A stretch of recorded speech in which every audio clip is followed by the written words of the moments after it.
Welcome everybody out there on YouTube. I am kicking in a bunch of live streaming. Um, let's see here. Yep, there we go. And we're going to get ourselves out on Instagram quickly here. So here comes our Instagram audience. This is the World of Ability Podcast Network. There's going to be a little repetition here as I make sure that World of Ability Podcast Network. There's going to be a little repetition here as I make sure that World of Ability. There we go. So we have Instagram out there. Hello to our Instagram audience. And now we're going to use Restream.io in the studio here on my other device. Using two devices to bring all this out to you. So this is our holiday message. And again, I'm going to go ahead and repeat myself to get each of these platforms with a nice introduction. Again, my name is Kurt Roskoff, and I appreciate all of the attention and listening that all of you out there have provided to the work that I do here and all this live streaming effort. Again, my motivation and inspiration to do all of this comes from ability advocacy. Could say it as disability advocacy. I was just on a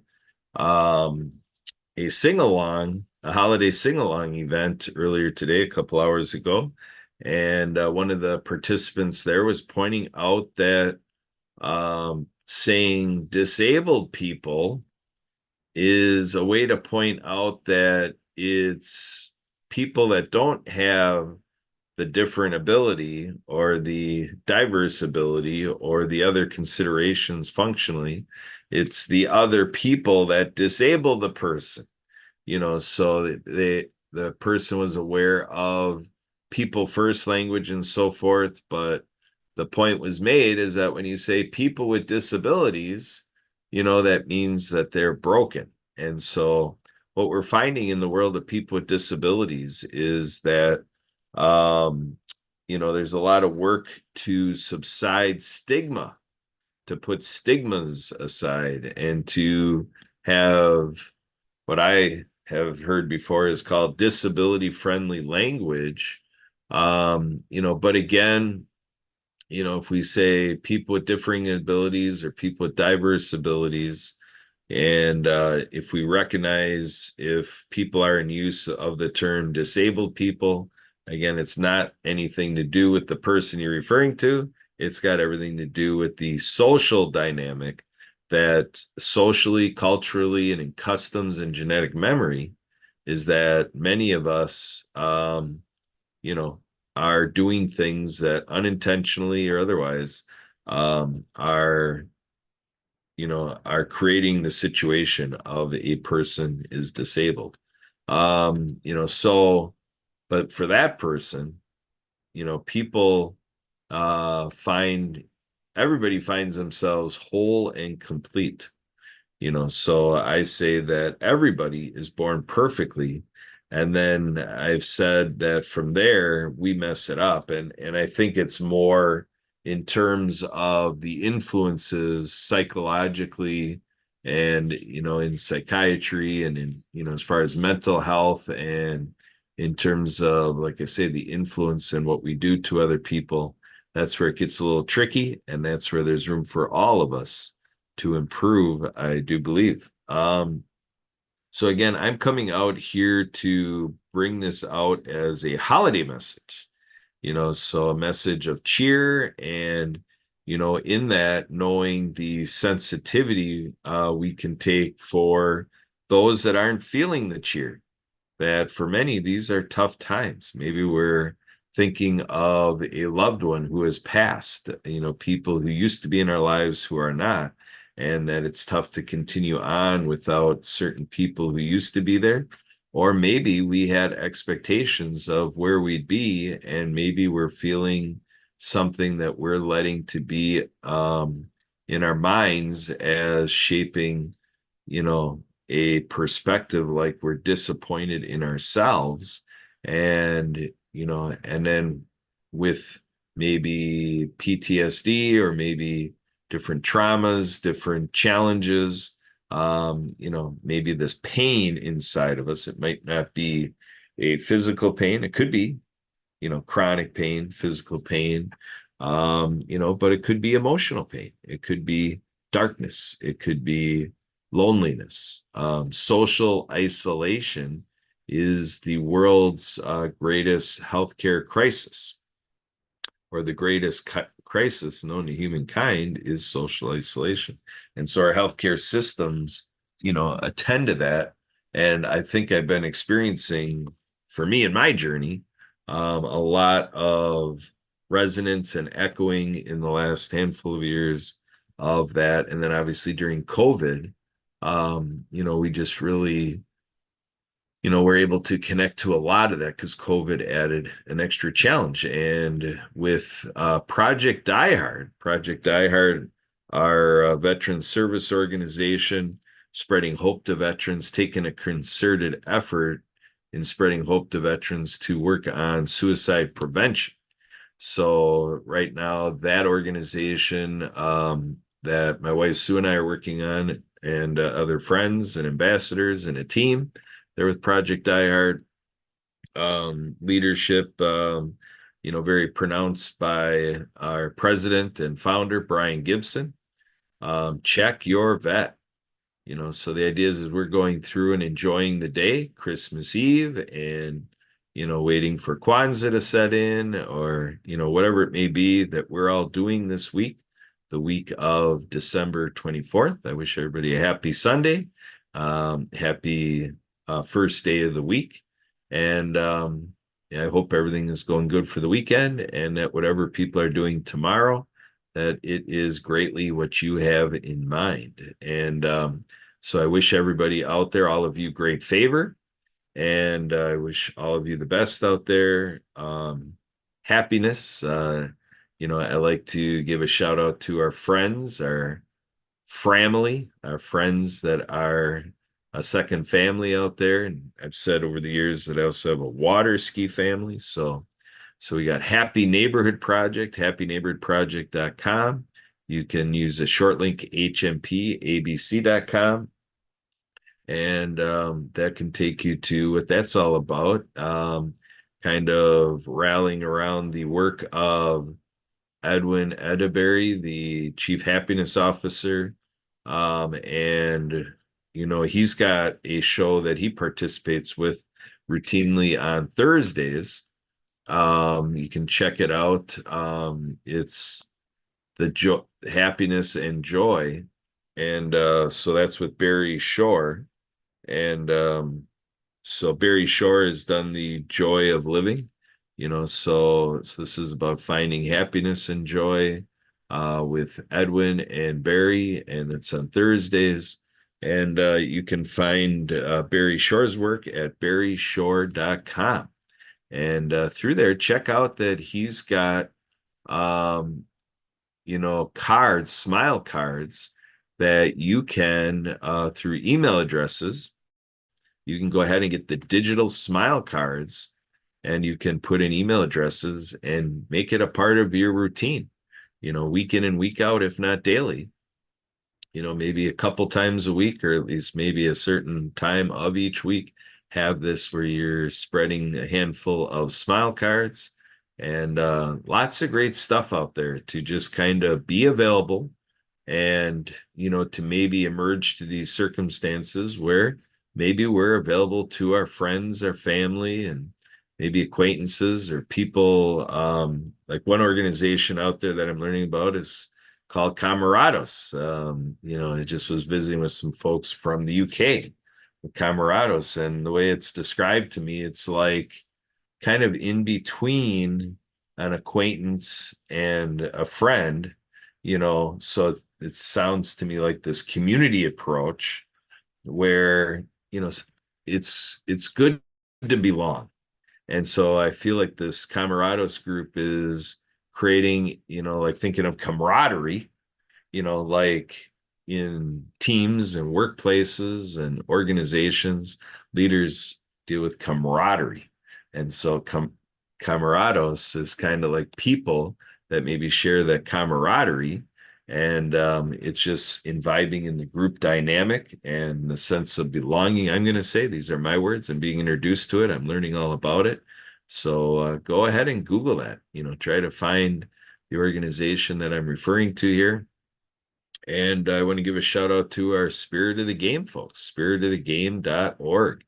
And, that is about, making an impact, so let's celebrate today, what all of you have done, to make an impact. So if we're looking at, Christmas Eve in terms of celebrating the birth of a savior and, in that whole mantra, through scripture and so forth, might go to these stories and references to think about how we can emulate the examples that have been set forth in eras of past. And so in the present day, the contemporary timing here is Spirit of the Game is there to say, how are we accountable, being an inhabitant of the planet, being a person on Earth and thinking societally and everything, how are we holding ourselves accountable to really have that greatest impact that we can for our environment and our community, and being a do-gooder and making that impact that creates this legacy that when we leave our life on earth behind, how are we creating this domino effect, this ripple effect that as people live on beyond our lifetime, the younger generation, or people who just live beyond our time, how are we making that positive impact? So for present time, definitely living in the present, like at HMP with Edwin and his wife Helen. They remind us all the time, don't let the past or the future rob us of the present. And so thank you for your gift of your presence, as you kind of contemplate the words that I'm sharing, and receiving in again my greeting for happy holidays, for all of you out there that celebrate Kwanzaa. Happy Kwanzaa, Merry Christmas, and just really being cognizant of all faith traditions and all holiday traditions and whatever people may be doing out there. Yesterday, we gave out a message of Happy Festivus and told that story. And again, the invite goes out that for the first full weekend in February, starting with Groundhog's Day, February 2nd, everybody is welcome to this Zoom that has a meeting ID of our personal link name of Ability Now. So with the app for Zoom, if you change from where you enter the numbers for the meeting ID to personal link name, you can go ahead and enter Ability Now, and it should go into that branded link setting that it'll take you in there, not have to enter in the meeting ID. Otherwise, the meeting ID is 943-503-9264. Again, 943-503-9264. So if you didn't get it down, when these lives are done, they would still be available to go to this part of the live streaming, which will be about 13 minutes into it, or 13 minutes into it. Apparently you missed it because I just looked at the streaming timer, and that's what it showed me, 13 minutes. So I tried to hit it more like 12 minutes. You can go back to the meeting ID number. And so 5 o'clock on Friday, February 2nd, we'll be on the Zoom, and then 48 hours around till 5 o'clock on Sunday. And that's just for the convenience of making it easier to remember. Depending on what's happening at 5 o'clock on Sunday, February 4th, we very well might go longer. It very well could go till like say 9:30 p.m., but all based on participation, what's going on. And then there's the Pro Bowl game and everything going on that day. And we do have the scavenger hunt, the Festivus scavenger hunt, where my wife Sue makes this is the 2023 version. So she's going to go back in this document, the 2024 version, and very well structured that you can participate over Zoom and otherwise by remote access. If with any of our activities or any of the references I make, you can feel free to call me at 262-372-1SKI. That's 262-372-1754. So I had to get that ski reference in there because, yeah, I'm a lifelong water skier and enjoy our water ski team, the Pewaukee Gators, as we've been branding ourselves the last few years with. And we are celebrating the 40th year right now of the Pewaukee Lake Water Ski Club. So 40 years. So we're celebrating, now through into the 2025 season.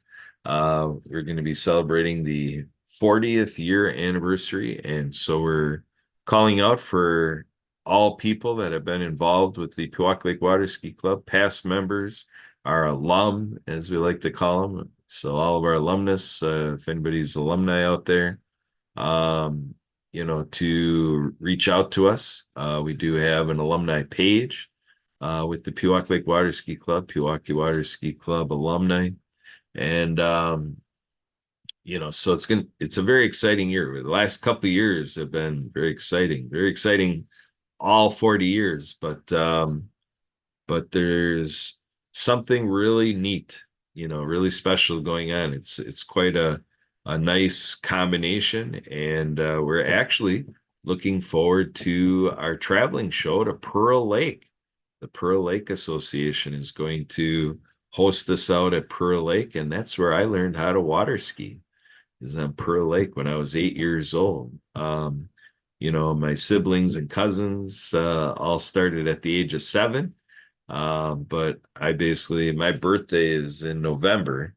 So basically I missed, hitting that year at 7 years old to be like my siblings and cousins. But I came back at 8 years old and I made it up the first try out there at Pearl Lake in Red Granite. And previous to that, I was doing the knee boarding, inner tubing, the disc. We always used a red disc out there, a circular ski, and initially skiing behind a white hull boat, but it had like red interior and kind of had the top of the armresting areas was red, and so red and white boat we had for a while, and then we got a Baja. We had a year where we all celebrated that basically through my grandmother. We got a Baja speedboat with a 90 horse Evinrude, and our family, aunts and uncles and cousins, and so forth, siblings, we all were enjoying this new speedboat.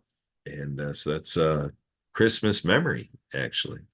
So with that, I hope all of you out there are doing well. And if you're going through stuff, I hope you're finding the people who can help you. And if there's anything I can do, like I said, feel free to call, text me, feel free to email me, Kurt at projectdiehard.org, and also Kurt at spiritofthegame.org. And go ahead and feel free to Google me out there and, connect with me any and every way you can. My LinkedIn handle is Hey Kurt, HEYKURT. So it ends up being linkedin.com/in/Hey Kurt, HEYKURT. And you can find me on Facebook. I have a couple of accounts going, one with the profile picture of my daughter and I, and the other one is more of a studio headshot with the red background and a gray shirt. So you can find my couple of Kurt Roskopp profiles. One of them, the one with my daughter, that one has 5,000 contacts, and that's the limit of Facebook. So I open up the other ones, so I didn't have to sit there and go through deleting out to open up that capacity, and just I got another Facebook account to, and I believe it's facebook.com/Captain Roscoff, if I'm not mistaken. Um, but in any case, you can find me on there, and got the second account, so I can build my way up to my second set of 5,000 Facebook friends. So how fun is this? So yeah, and I with the Happy Neighborhood Project, I talk about meeting 3,500 people in 3.5 years, largely, well, that's reflecting the LinkedIn contact side of things. Came into it with 5,000 LinkedIn contacts roughly before I met the Happy Neighborhood Project August 2020. And now I got over 8,500 LinkedIn contacts. So what an amazing group. And they know their stuff. They know how to grow the contact base and do it effectively. That there's a slew of people, I would say might just guesstimate it to be about 1,000 that I actually know pretty well, through the Happy Neighborhood Project. So a lot of credits. So I have a nickname of Special K. And so my 1K friends out there, and I kind of get that mantra because there actually at least had been, I haven't heard anything recently from, but there had been I hope they're still going here, but 1K friends in Wisconsin, kind of hitting a lot of the equity issues here in the state of Wisconsin. 1K friends and keeping their presence with the legislators and the legislative meetings and so forth, and speaking up to things like with our roads and such like that versus mass transit and so on and so forth. So just really feeling great about all the opportunities that have come to me in my 52 years of life. My birthday, November 30th. So you can mark your calendar for that for 2024.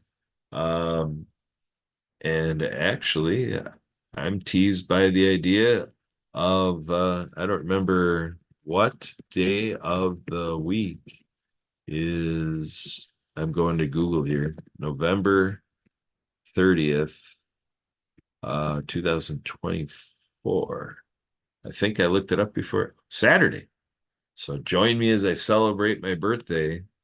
2024, my 53rd birthday will be Saturday, November 30th, 2024. You're all invited to the festivities. I actually would start that on Friday, the 29th, where I'm sitting, because the reason is we've made friends in Australia and India, and so the Eastern world, and with the clocks being ahead, we could start at like 9 in the morning Friday, and it would hit midnight, like out in Australia and so forth, New Zealand, Australia, um, the Orient out there. And, so with those time zones that are 15 hours ahead, it all works out that we can have a twofer, a double header, so the 29th here is the 30th over there. So we don't want to miss anywhere on the planet where it's November 30th and we can celebrate my 53rd birthday. So feel welcome to join. And I'm planning on having the Zoom open throughout that duration of the quote unquote couple days. And so feel free that Friday and Saturday, going through all the way until it would reach midnight for hitting December 1st, to the time zone. I think there's one time zone to the west of Hawaii, the Hawaii time zone. I think there's one more over there, if I'm not mistaken. So we kind of keep it going. So even when it hits midnight in Milwaukee and it's December 1st, we keep it going into December 1st in Milwaukee. So kind of double dip in there, and then we always do the countdown. So how many days is it? How many days now until I'm going to say November 29th? 341 days. So basically that's kind of what it is, that 341 days to to where from the Eastern world we can start the celebrations and we'll keep the countdown going.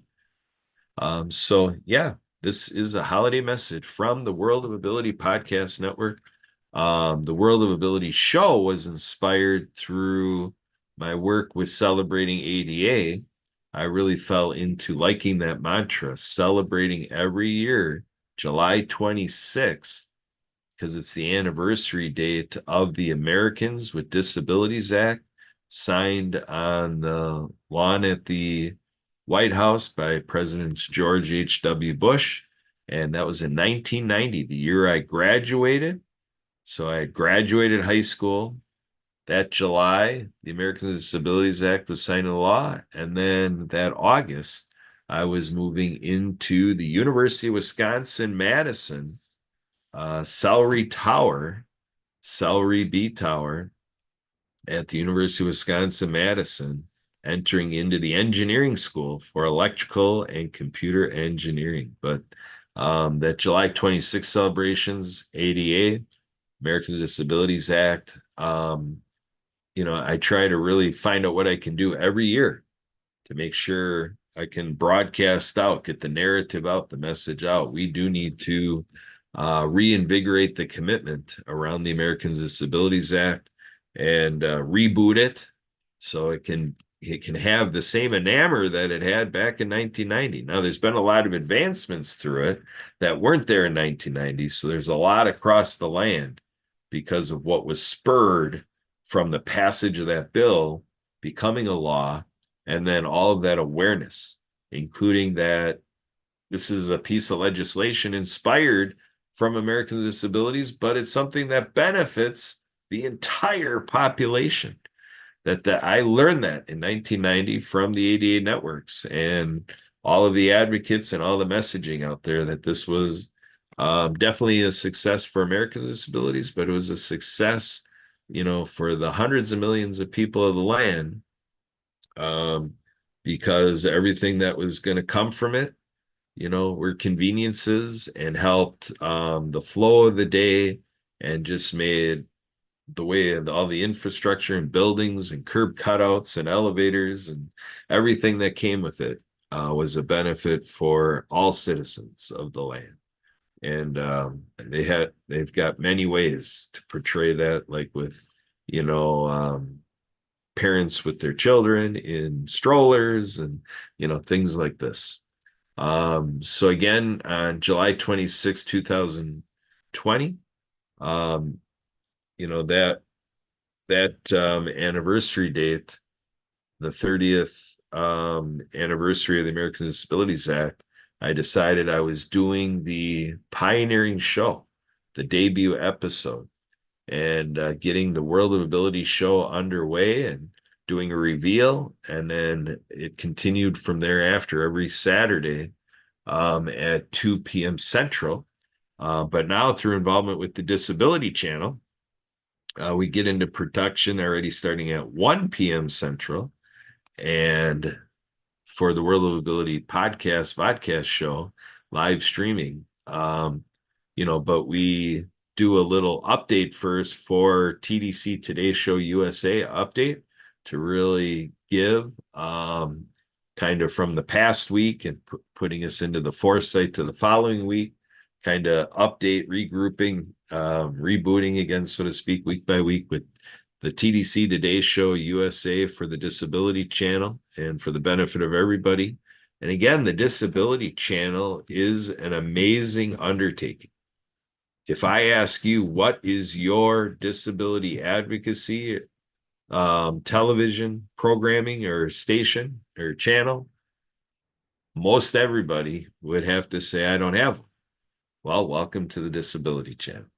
And, if I ask you, where are you aware of that people with disabilities are involved with television production? Most everybody would say, I'm not aware of that taking place anywhere. Well, welcome to the Disability Channel. And if you say, where is there a television program, station, network, anything that is concerted television platform, media company, bringing out everything veterans, and having television produced by veterans. Most everybody, like myself, before meeting the Disability Channel would have to say, I don't know of one. Well, welcome to the Disability Channel. This is a big deal. Founded, headquartered, and operated out of Toronto, Canada, founder Jay Stoyan, through his lived experience of knowing how it changes with somebody at the corporate TV stations, prominent channel, prominent company that everybody knows, to kind of see how with a degenerative disease, a change to the point of a disability showing itself, with coworkers and decision makers and so forth, to experience the change that happens at the workplace and in the television production element, because somebody is coming into this physical manifestation of change because of disease aspect and affect, and then it's just a different day. All of a sudden there is that stigma setting in. And so with this became inspiration to say, hey, we really got to open up the doors to television production for people with disabilities. And then just like my water ski journey, I set out to make water skiing available for people with disabilities. And then it was really neat the way I saw that the veteran community was coming in. Injured, wounded veterans were benefiting from the equipment, the sit skis and everything, the seated wakeboards, so on and so forth. And then to hear this story from the Disability Channel side, same thing. So it's and then when you look at the Americans with Disabilities Act, it goes hand in hand.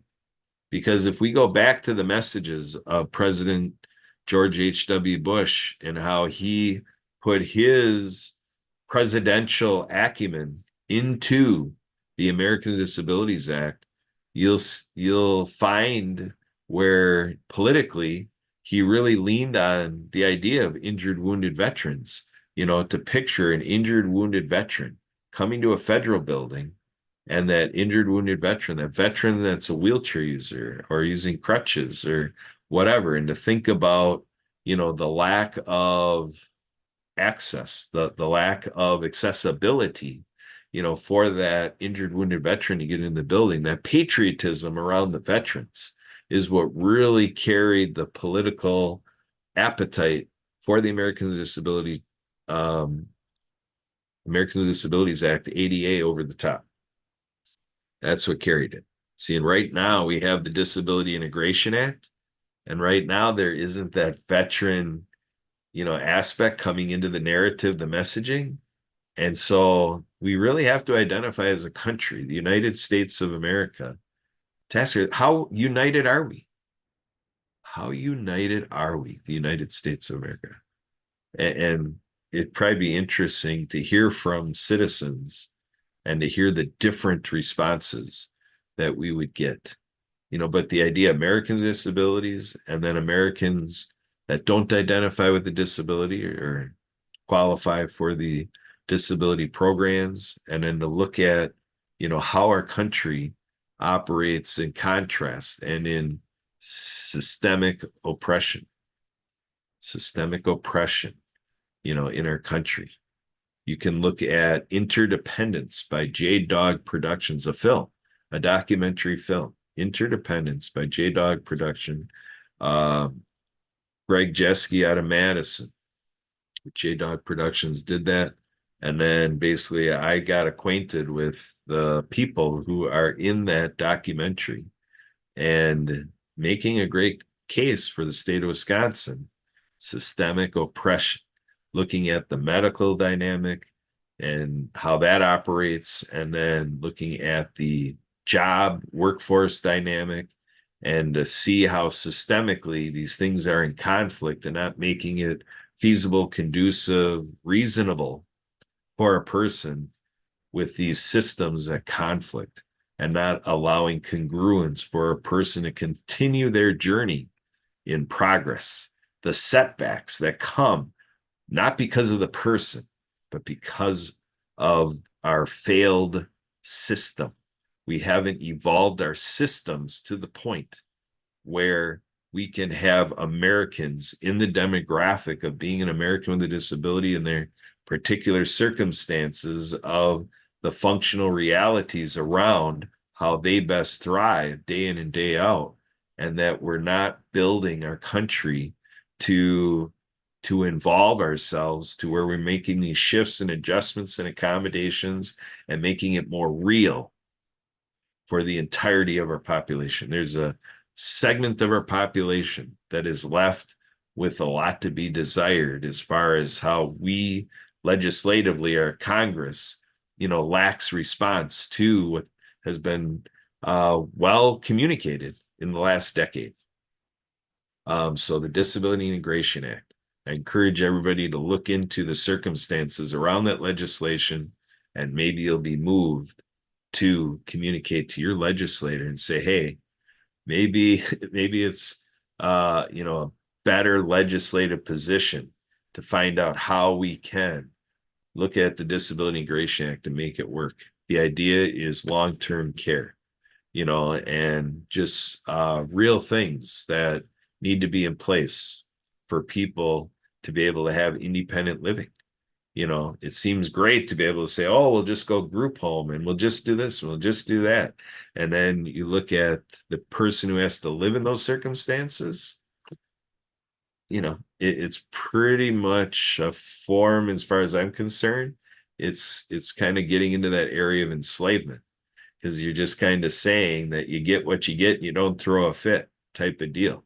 And so we have many beneficiaries of these programs that are afraid to really share with us the truth, because there's administrators who make decisions, and it's a wonky nuance out there, folks. So we need to rally around our Americans with disabilities. We need to build stronger, better relationships, myself included. I'm not sitting here like I've got some big endorsement by Americans with Disabilities. I do not. I'm in this with the rest of you, that I think we all have to do this better. So let's do that. And again, thank you for the gift of your presence. And I wish you and your family, your friends, your family, your acquaintances, everybody around you, I just hope we can just really move forward, finishing up the week ahead of us, and just really finish strong with 2023, that all that can be. That's like the Army, be all you can be, so let's all be all we can be. This idea of helping each other be the best version of ourselves. And, if we subscribe to scripture and we look at our Savior, our Heavenly Father, and everything that is available to come through our soul and to connect energetically this way, soul to soul. Let's see what we can do to bring out everything in 2023. And let's not cross that bridge of 2024 coming. I'm like the rest of you, I'm making a lot of notes. I got a lot of stuff on the slate already for 2024. But let's not let the past or the future rob us of the present. So enjoy all of your holiday presents, everybody. I'm Kurt Roskoff with the World of Ability, wishing you happy holidays. Take care, everybody.